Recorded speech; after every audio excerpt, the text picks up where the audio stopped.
ending a series today, of course, a 3-week series that you helped develop, actually. It is a series of 3 sermons from 3 previous sermon series over the past 10 years. And many of you that were here in May got to vote on which of those series we would choose one sermon from. And today we choose one sermon from one series that was preached back in the summer of 2006, which is 6 years ago. I've always appreciated the image of life as a journey, from beginning to end. Ralph Waldo Emerson maybe said it best when he said, "Life is a journey, it's not a destination." In between that basic journey of our life from beginning to end, there's lots and lots of many journeys. And there is a journey that begins even before we start our life, and there's a journey that continues after our lives end. That's what Scripture says. Lots of many journeys within that, and we have shared over the past 10 years many, many journeys of activities and places and events and all kinds of things. For this sermon series of 2006, 6 years ago, I utilized a famous film. I mentioned it already this morning, used it to explore the journeys that we travel, because it is in The Wizard of Oz that Dorothy takes an incredible journey. It is a journey in which she literally learns the meaning of life, or at least what's most important in life. Now, being an Oz fan as I am, I've found a lot of resources over the years, and believe it or not, some of those are spiritual and theological. I'm not the only one to think in theological terms when it comes to The Wizard of Oz. There's actually been lots of books and things written on the theology of The Wizard of Oz. It is amazingly rich with theological and faith connections if you look closely enough at what happens during the movie and the story. Now, there's only one specific reference to religion in the movie. Any of you that are Oz fans may remember what that specific reference is. It is when Aunt Anne wants to tell Elvira Gulch, who's trying to take Toto away from Dorothy and take Toto to the sheriff to be destroyed. Aunt Anne is facing Elvira Gulch, and she says, I should know this, I'm an Oz fan. For so many years, I have wanted to tell you what I think of you, but now, being a Christian woman, I can't. And that's what Aunt Anne says. As you can tell, I know the movie by heart. I know the lines and I know the activities of Dorothy and all her friends. And over the years, I've been gifted with a lot of Oz memorabilia. Some of you have given me Oz memorabilia over the year. It all got put in some boxes, and it's all in Lawrence now.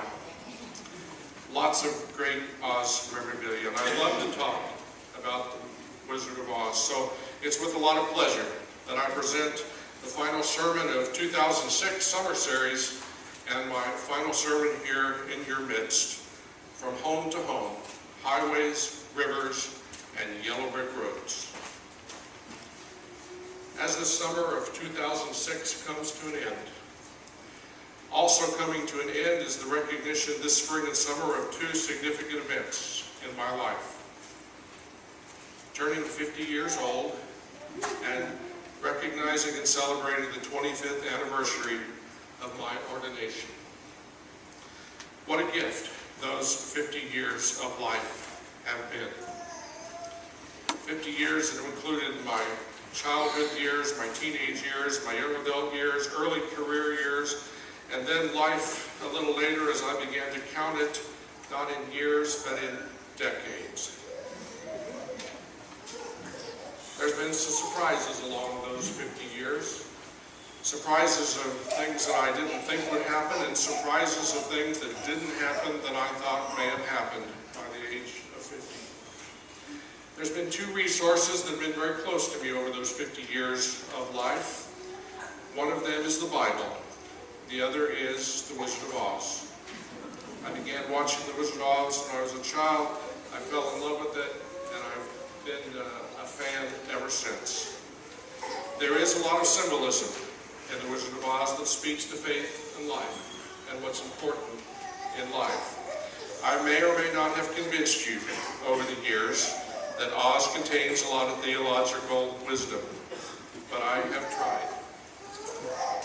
Primary symbol, of course, in The Wizard of Oz is one of those symbols that we know so well here in Kansas.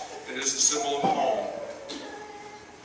And maybe the most famous line of all from the movie involves that when Dorothy says, "Oh, Aunt Em, there's no place like home." Now, in the first sermon of this series in 2006, I shared some information, and we talked about the connection between our earthly home and our eternal home. Paul speaks about that to the Corinthians in the scripture read today. He reminds the Corinthians, and he reminds us that, and I remind people of this very regularly in services of remembrance and celebration for life of those who have gone on to their eternal rest. It is from God we come, it is from God we go. Our home is with God long before we're born, and our home is with God long after we die. In a way, we leave our heavenly home when we're born onto this earth. When we die, we return to that heavenly home. Dorothy leaves her home, and she returns to her home. But what a journey she takes as she goes from home to home. A journey that involves monkeys and witches, talking trees, flying monkeys, wizards, and friends who help her along the journey on that Yellowbrick road. We're going to view two short clips this morning from The Wizard of Oz. I will tell you that in the summer of 2006, when I did this sermon, we only viewed one clip, but this is my last sermon, so please indulge me. I had to include one additional clip today, which we'll watch in just a few minutes. But this clip that we're going to watch right now is a clip of Dorothy traveling with 2 or 3 friends. She's not met her 3rd friend yet. They've been scared by the witch. You're going to see the orange smoke from the witch, but you're going to see the witch. And listen to what Dorothy says as they share together on that journey.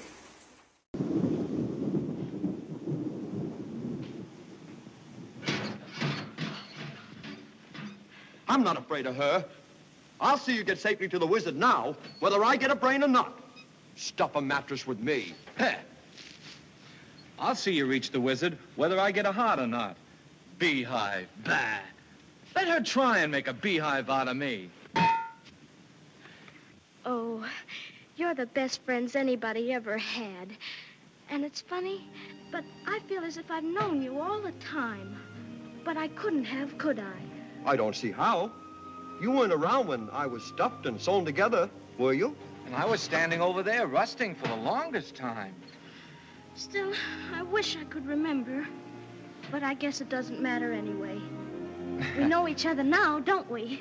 That's right. We do. To Oz? To Oz. We come to see the wizard, the wonderful Wizard of Oz. Here he is, the wizard of a wizard, if ever a wizard there was. If ever a wizard there was, the Wizard of Oz is one because of the wonderful things he does. We're out to see the wizard, the wonderful Wizard of Oz.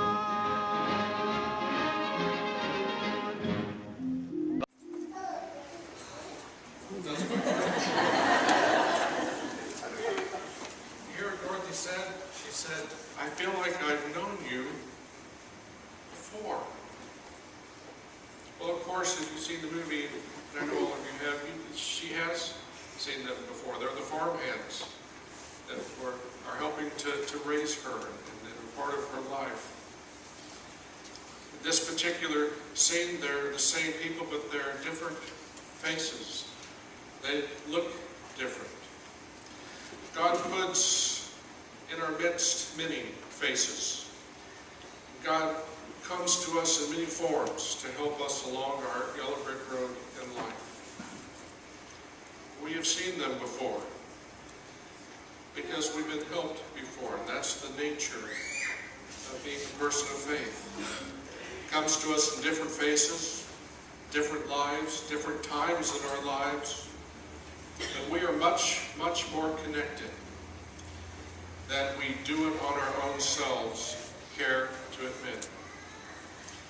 The Gospel of John reminds us that we are to travel through life as friends, caring for each other, helping each other, guiding each other, being a part of each other's lives, sometimes in segments, sometimes for all of our lives. John reminds us that sometimes even we have to lay down our life for a friend. Now, of course, literally that means die for someone who's a friend. And sometimes it comes to that. That has happened. For most of us, however, it means a level of commitment and a level of intentionality in our lives. It means realizing that we are not created and we're not placed on this earth simply to look out for ourselves and to see what goodies we can get out of life. We're created for the purpose of helping others along the way and of journeying together down that Yellowbrick road. It's like the story of John and Trixie, who rang my doorbell this past summer. This is when I was living next door to the church here, by the way. It is a story of a tired man and an even more tired dog who were walking west on Highway 24. They stopped at my front door and rang the doorbell. They had a simple request. It was a request to spend the night somewhere in the midst of their journey west. They looked hot and tired and hungry. I invited him over to the church and we talked, and he shared his story, and I, of course, petted Trixie, and my guard came down a bit. I did the necessary checks with them. The sheriff came and checked them out. There was no records and no weapons on his possession, and I gave him my rule that he needed to be out by 8 o'clock the next morning and on his way. About an hour later, I brought each of them back a hamburger, John and Trixie, and I left them in the basement of the church for the night. Because this church is not just my church, but it's our church, I worried a bit during the night. Would he take advantage of the situation? Would he do damage? Would he do something illegal? Would he steal something?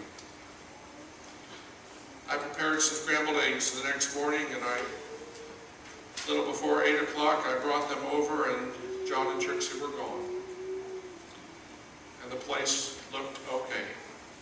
Just as clean as when I put them there. There was no damage, and there was nothing missing in the church. I realize that amidst our times of danger and all of the stories and awful things we hear, there are people sometimes who have a simple request and an honest request for help along the way, a place to stay, a place of comfort along their journey.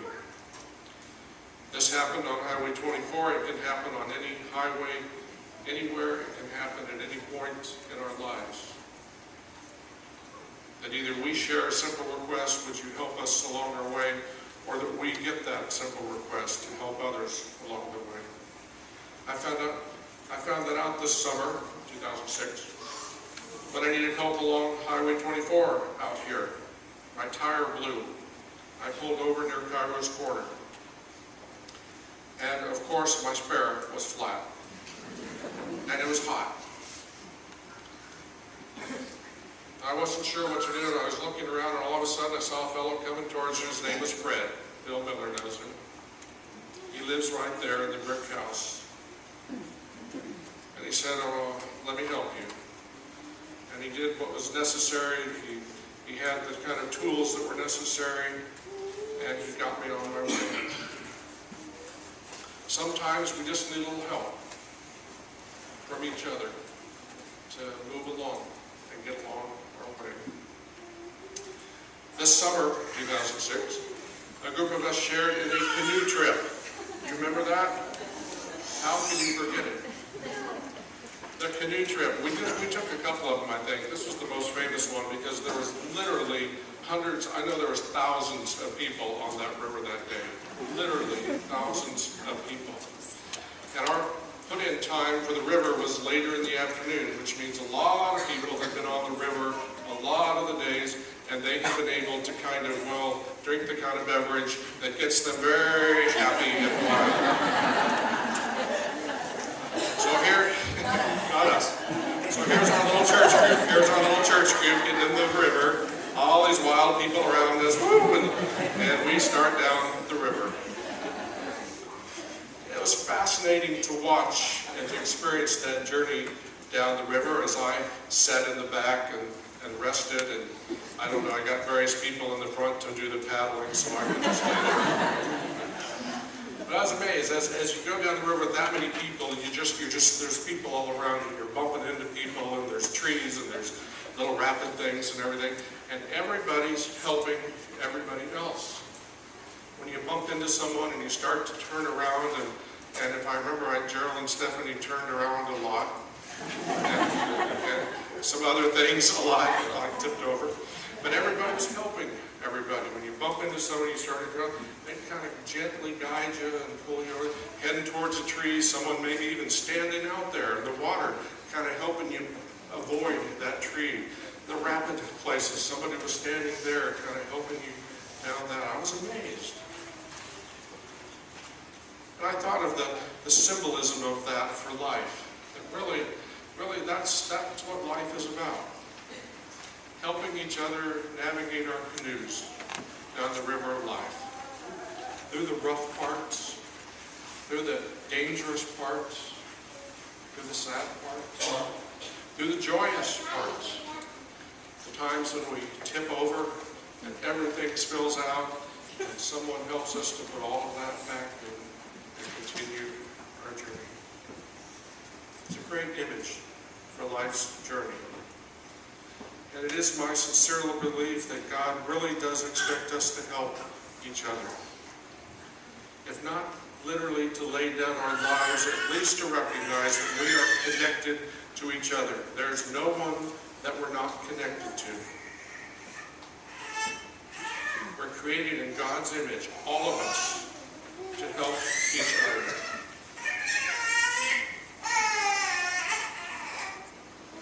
When we have trouble remembering that, all we've got to do is look at the basic story of our Christian faith.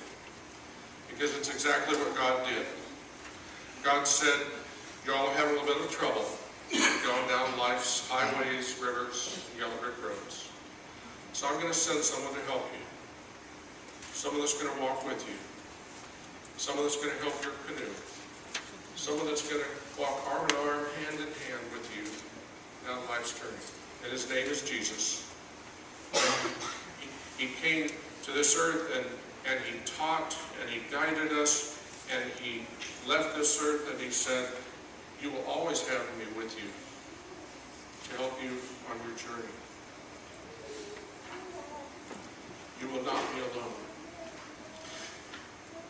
That's what being in a faith community really involves. Christ in our midst, whoever plays that role for us at whatever point in our lives. Those persons that help us and guide us down the journeys of life.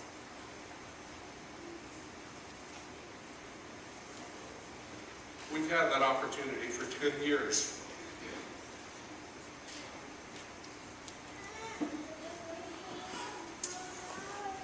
And what a journey it's been.